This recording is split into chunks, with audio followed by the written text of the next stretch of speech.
Lost in Space followed the adventures of the planet-hopping Robinson family, their pilot, a robot, and a villainous stowaway. Although it only ran for 3 seasons in the 1960s, the show made a big impression on the audience and the lives of the people who made it. Major Don West is the guy who ferries the Robinson clan around distant star systems on their Jupiter 2 spaceship.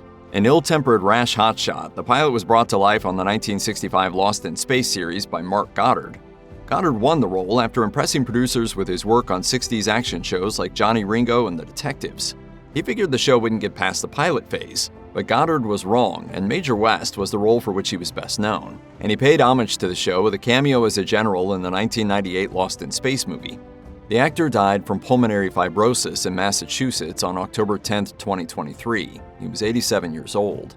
In a Facebook post after Goddard's death, Lost in Space co-star Bill Mumy wrote, "Shortly after a great phone chat he and I had on his 87th birthday in late July, I became aware that I would most likely never see or speak with him again. The last words we exchanged were, 'I love you.'" Guy Williams, whose birth name was Armando Catalano, was one of television's first action-adventure heroes. From 1957 to 1961, he played the masked, sword-wielding people's champion Zorro on Walt Disney's Zorro. "I have just learned that our pueblo is under the heel of a dictator. We're certain to be searched on arrival. Burn this." 4 years later, Williams won the role of Dr. John Robinson on Lost in Space.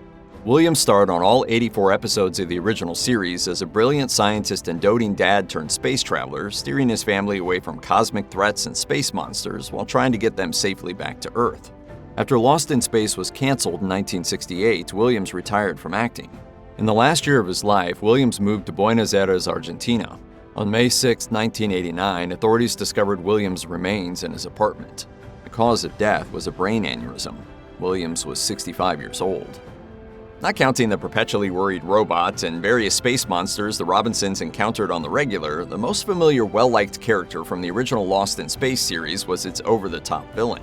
Initially the ship position, secret foreign government asset Dr. Zachary Smith tries to compromise the Robinsons, their mission, and their Jupiter 2 spacecraft, only to be trapped on board when they're launched into outer space.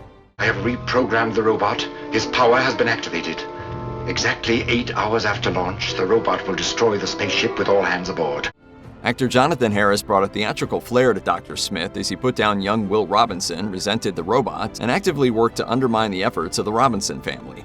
After Lost in Space ended its 3-year run in 1968, Harris worked as a voiceover artist, bringing his clipped speech and withering manner to the pilot of a Lost in Space animated series that was never picked up, Rainbow Bright, and Challenge of the GoBots, among other projects. On November 3, 2002, Harris, age 87, was found dead from a blood clot that traveled to his heart. Harris was about to reprise his role as Dr. Smith for a TV movie called Lost in Space: The Journey Home, which likely would have wrapped up the original series storyline. It was canceled in the wake of the actor's death. Probably the image most associated with the Lost in Space franchise is a clunky robot waving its arms while shouting, "Danger, Will Robinson! Danger!" That's the Jupiter 2's robot. And while announcer Dick Tufeld gave the sci-fi icon its voice, it was controlled from the inside by Bob May. May began his career in vaudeville at the age of 2.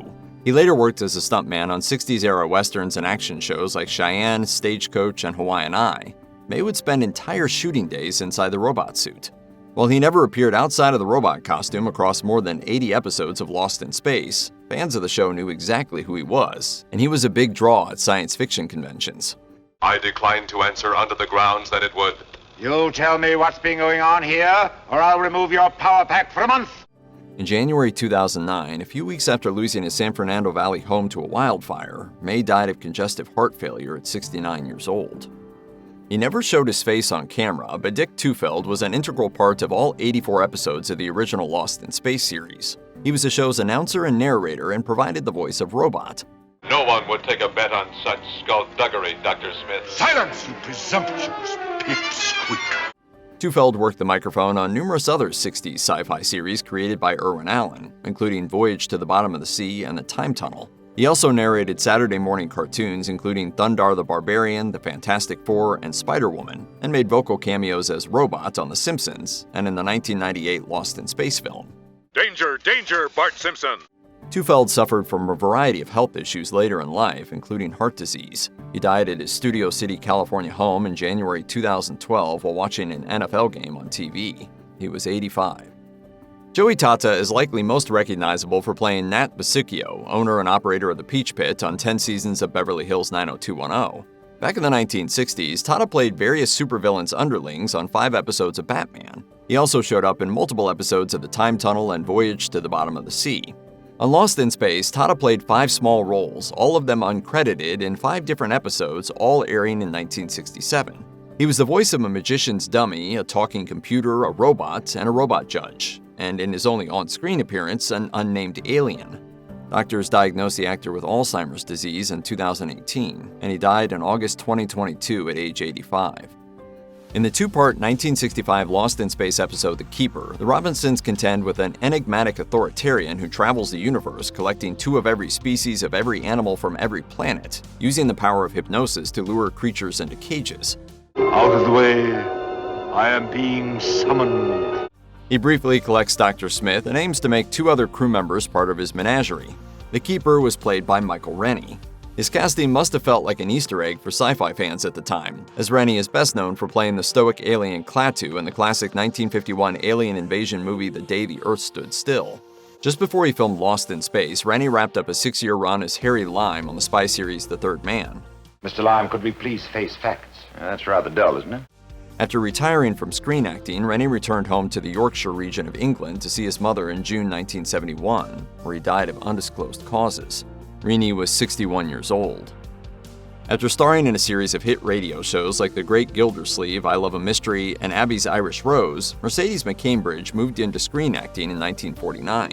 For her first ever film role as political secretary Sadie Burke in All the King's Men, McCambridge won an Academy Award for Best Supporting Actress. In the 1950s and 60s, McCambridge worked frequently in television, and in a 1966 episode of Lost in Space, she played a memorable character named Sibylla. My name is Zachary Smith. I'm underwhelmed. I suppose now you want to know mine. As a rare romantic interest for the odious Dr. Smith, Sibylla ruled over a family of oddballs and a garden of man-eating plants that threatened the Robinson spaceship, all made possible with her magic abilities. She's so enchanting that Dr. Smith nearly marries her and tries to take her back to Earth. Agreed, but... No buts. Buts invariably lead to explanations, which I do not choose to give. Of course, McCambridge's best remembered work was as the frightening, otherworldly voice of the demon Pazuzu in the 1973 blockbuster The Exorcist. After a handful of TV appearances in the late 80s, McCambridge retired from acting in public life. In March 2004, she died of natural causes at age 87. One of several dozen one-off TV roles Michael Conrad would play in the 1960s was Creech, an orange fur-covered primate alien creature in one of the last episodes of the original Lost in Space. The Robinsons are drawn into Creech's exploits when Dr. Smith, thinking the space ape will lead him to a fortune in deuteronium deposits, helps Conrad's character break out of the prison in which he's been rightfully incarcerated. Please, my dear sir, tell them what happened. My lips are sealed. It's against the code of the underworld to sing. I'm not a squealer. After many more small acting roles, Conrad landed his signature gig in 1981, playing Phil Esterhaus, the desk sergeant on NBC's police drama Hill Street Blues. He won 2 Emmy Awards for his performance, which included delivering the show's catchphrase each episode to a collective of police officers. Let's be careful out here. While Hill Street Blues was still in production, Conrad passed away from cancer of the urethra at a Los Angeles hospital. Conrad was 58. While he'd later become a full-fledged TV star as a result of his work on The Carol Burnett Show and as love interest Major Steve Trevor, and his character's own son on the 70s iteration of Wonder Woman, Lyle Waggoner started out in small roles on a variety of long-running television series in the mid-60s. Don't worry. I'll get you the finest doctor that money can buy. Hello. Who are you? I'm the finest doctor money can buy. Waggoner's 4th ever screen credit came in a 1967 episode of Lost in Space. In an episode called Deadliest of the Species, Waggoner popped up briefly on screen as Mechanical Man 1, half of a duo of robot-like figures on a hostile planet where the Robinsons find themselves after Robot falls in love. Read the creatures at location Z4. Unfortunately, the female bot who's the object of Robot's affection is programmed to kill humans. According to his agent, Waggoner died from the effects of cancer at his home in Westlake Village, California in March 2020. When he showed up for a guest star appearance on a funnier-than-usual episode of Lost in Space in 1967, Al Lewis was most definitely noticed by audiences. You can't shut me out. I'm not here. Lewis was a broad comic actor well known for his work on two major sitcoms of the 1960s, as Officer Leo Schnauzer on Car 54 Where Are You? And Grandpa Munster on The Munsters. He'd make a career out of reprising his role as the eldest Munster, but when he showed up on Lost in Space, he played a supernatural character of a different sort. Zalto is a bumbling, cave-dwelling space wizard who trains an eager Dr. Smith in the ways of magic. Zalto also manages to get his spaceship's rockets blown up by Earth's Alpha Control when he gets too close. He survives thanks to the most elaborate disappearing act of his career. Following several years of poor health, Lewis died in February 2006 at the age of 82. Prolific character actor Fritz Feld appeared in more than 200 movies and TV series in a career that spanned more than 70 years. His roles were usually small, but he specialized in snooty, uptight gatekeeper types such as managers and maitre d's.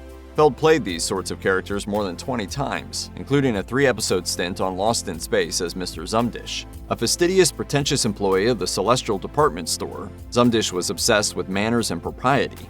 You are in no position to dictate any terms. With one wave of my hand, I can have the ship disintegrated. Even makes a call on the Robinson family spaceship seeking payment for the female robot they order as a companion for Robot. Later, when the Robinsons encounter Mr. Zumdish again, now as the leader of a space tourism organization, he's still a pain in the family's collective rear end. My customers want a fun vacation. I'm not sure it's quite what they had in mind. Oh, but you're so wrong, Mr. Zumdish. This is the gayest resort you've ever found. In November 1993, Feld died at age 93 in a long-term medical care facility, following what the New York Times reported was a long period of sickness.